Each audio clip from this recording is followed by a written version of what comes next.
Shalom, selamat pagi Bapak Ibu, saudara-saudari yang saya kasihi di dalam Yesus Kristus.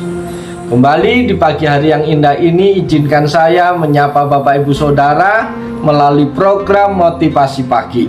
Kebenaran firman Tuhan yang hendak saya taburkan kepada kita semua di pagi hari ini terambil di dalam Kitab Mika pasal 6 ayat yang ke-8 yang berbunyi demikian. Hai manusia, telah diberitahukan kepadamu apa yang baik dan apakah yang dituntut Tuhan daripadamu, selain berlaku adil, mencintai kesetiaan, dan hidup dengan rendah hati di hadapan Allahmu.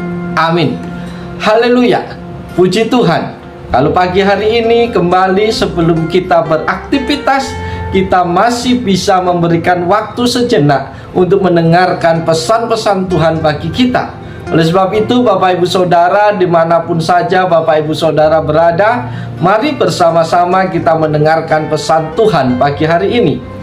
Saudaraku yang dikasihi oleh Yesus Kristus, kata tuntutan Tuhan dalam bagian firman Tuhan pada pagi hari ini di dalam bahasa Ibrani menggunakan istilah daras, yakni suatu usaha yang terus-menerus yang berangkat dari hati yang peduli apa yang sebetulnya Allah tuntut dari umatnya.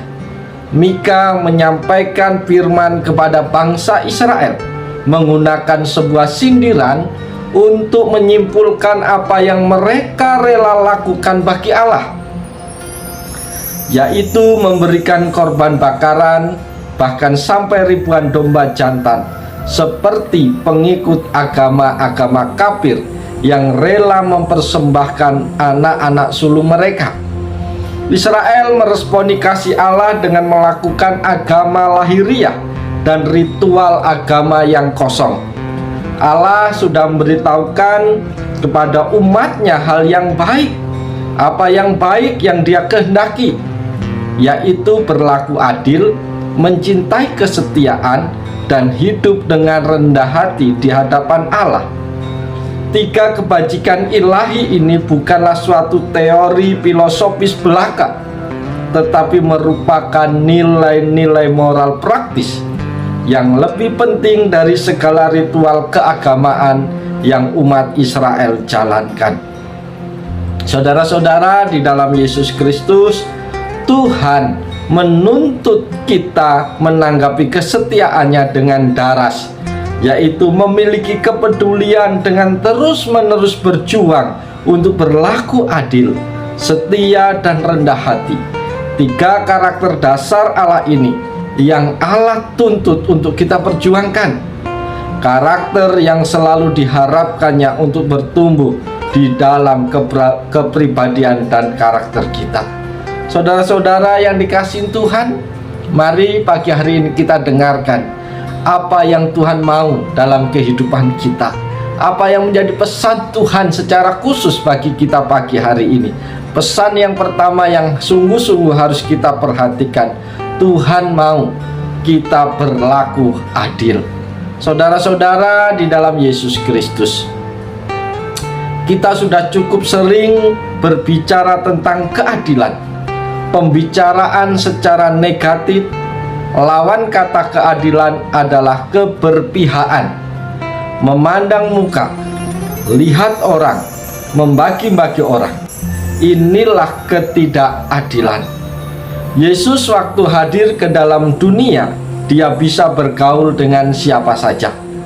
Dia bisa bergaul dengan orang-orang Farisi, ahli-ahli Taurat, tetapi juga Tuhan bergaul dengan pelacur, dengan orang-orang miskin, dengan janda, dengan semua. Bapak Ibu kasih dalam Tuhan, hidup Tuhan tidak ada like and dislike. Yesus itu adil. Adil berarti Tuhan bergaul dengan semua orang. Yesus tidak memilih-milih orang. Bapak Ibu Saudara yang dikasihi oleh Tuhan, saya kalau ngomong sama orang ini nyambung, nyaman. Kalau ngomong sama orang itu kok kayaknya nggak nyambung, Bapak Ibu, itu membuktikan kita sudah pilih-pilih orang. Saudara-saudara yang dikasihi Tuhan Yesus Kristus, entah bagaimana jadinya kalau kayak kita ini sering memilih-milih orang dalam pergaulan kita. Kita punya grup, kita punya geng-geng tertentu, kita punya kelompok-kelompok tersendiri di tengah-tengah kumpulan jemaat maupun orang banyak. Saudaraku yang dikasihi Tuhan, belajar apa yang Tuhan mau dari hidup kita, yaitu kita berlaku adil. Tuhan Yesus yang maha mulia, Allah yang maha tinggi, hadir di dunia saja. Dia bisa bergaul kepada semua golongan masyarakat yang ada, baik yang terpandang maupun orang yang dianggap berdosa sekalipun. Oleh sebab itu, Bapak Ibu kasih dalam Tuhan, mari kita belajar berlaku adil, meliputi sikap tidak berat sebelah, dan mampu memandang suatu masalah dengan objektif. Selain itu juga tidak pilih kasih dalam berhubungan dengan semua manusia. Mencintai kesetiaan adalah kebajikan yang memotivasi seseorang untuk konsisten memperhatikan kebutuhan orang lain dan berusaha menolong sampai orang tersebut mengalami perubahan dan mengalami kemajuan dalam hal yang ditolong. Kerendahan hati di hadapannya berarti juga kita menyerahkan kehendaknya dengan sukacita di bawah kehendak Allah. Sifat-sifat karakter inilah yang menetapkan batas-batas kehidupan orang-orang percaya. Saudara-saudara yang dikasihi Tuhan, adil juga berarti berada di tengah-tengah, jujur, lurus, dan tulus. Suatu sikap yang tidak memihak kecuali kepada kebenaran. Adil berarti juga sama berat, tidak berat sebelah, tidak memihak. Keputusan hakim yang berpihak kepada yang benar, berpegang pada kebenaran, sepatutnya tidak sewenang-wenang. Saudara-saudara dalam Tuhan, secara terminologi adil bermakna suatu sikap yang bebas dari diskriminasi. Ketidakjujuran ini berkenaan dengan hal yang patut diterima oleh seseorang.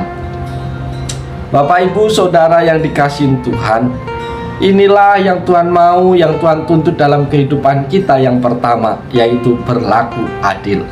Yang kedua yang Tuhan rindukan dalam hidup kita adalah kita harus setia. Saudara-saudara di dalam Yesus, setia artinya dapat dipercaya dan taat menjalankan perintah. Pernahkah kita memiliki teman atau kenalan yang tidak bisa dipercaya? Bagaimana rasanya?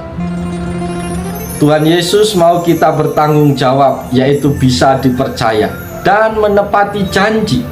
Setia adalah berpegang teguh pada janji, pada pendirian dan sebagainya. Patuh, taat. Kesetiaan yang dimaksud bukan hanya berkaitan dengan hubungan kita dengan Tuhan, tapi juga hubungan kita dengan sesama manusia. Kesetiaan ibarat barang yang berharga, sangat mahal dan langka untuk ditemukan, sebab telah lenyap orang-orang yang setia dari antara anak-anak manusia. Mazmur 12 ayat yang kedua. Kesetiaan adalah salah satu karakter yang Tuhan cari dalam diri orang-orang percaya. Banyak orang menyebut dirinya baik hati, tetapi orang yang setia, siapakah yang menemukannya? Amsal 20 ayat yang ke-6. Itu hal yang kedua yang Tuhan minta dalam kehidupan kita. Hal yang ketiga yang Tuhan minta dalam kehidupan kita adalah kita harus rendah hati. Saudara-saudara yang dikasihi Tuhan, kenapa rendah hati? Karena lawan rendah hati itu adalah angkuh.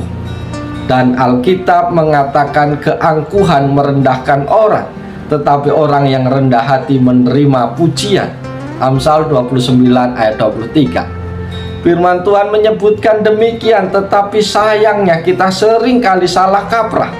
Kita mengejar prestasi demi pujian. Kita kerja keras karena mau diapresiasi. Kita berbuat baik, berbagi, menolong karena mencari perhatian. Justru rendah hati yang akan mendatangkan pujian Karena orang yang rendah hati tidak mencari pujian dari manusia, melainkan dari Tuhan. Orang yang rendah hati juga berani dan mau mengakui kesalahan, bukannya malah menyalahkan orang lain. Rendah hati itu artinya kita mau belajar dan diajar.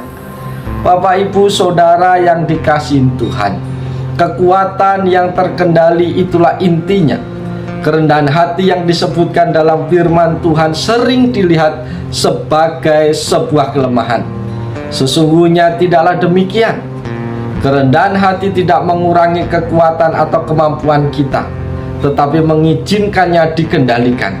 Sama seperti mengizinkan lengan, kaki, dan telapak kaki dikendalikan oleh pikiran seorang pejalan cepat. Bapak, Ibu, Saudara yang diberkati Tuhan, Nabi Mika berkata hidup dengan rendah hati merupakan panggilan bagi kita untuk mengendalikan diri terhadap kecenderungan kita mendahului Allah. Sang Nabi menasihatin kita untuk berlaku adil, mencintai kesetiaan, dan sikap tersebut bisa saja mendesak kita untuk berbuat sesuatu dengan cepat. Ini wajar karena setiap hari ketidakadilan di dunia semakin menjadi-jadi. Akan tetapi kita harus mau dikendalikan, diarahkan oleh Tuhan. Tujuan kita adalah melihat kehendak dan maksud Allah tergenapi di dalam kehidupan kita tiap-tiap hari. Oleh karena itu, lakukanlah ketika kebajikan, lakukanlah ketika pesan Tuhan pada pagi hari ini, yaitu bersikaplah adil, bersikaplah setia, dan rendahlah hati, maka Tuhan akan berkenan kepada kita. Para sahabat yang saya kasih dalam Tuhan Yesus Kristus, firman Tuhan telah sampai kepada kita pagi hari ini. Mari kita meresponi firman Tuhan dengan penuh sukacita. Kita terima dalam hati kita dan kita lakukan di dalam praktek hidup kita tiap-tiap hari. Maka Tuhan akan memberkati kehidupan kita. Jangan puas hanya senang menjadi pendengar firman saja, tetapi jadilah pelaku-pelaku firman Tuhan. Oleh sebab itu, para sahabat yang diberkati Tuhan, mari kita jalani hari ini dengan penuh sukacita di dalam Tuhan. Tetap semangat, lakukanlah yang terbaik. Ingatlah firman Tuhan hari ini dan lakukanlah itu dalam kehidupanmu sepanjang hari ini. Maka kita akan menyaksikan kebaikan dan kemurahan Tuhan akan menghiasi kehidupan kita sepanjang hari ini. Selamat pagi, Tuhan Yesus menolong, Tuhan Yesus memberkati kita semua. Salam.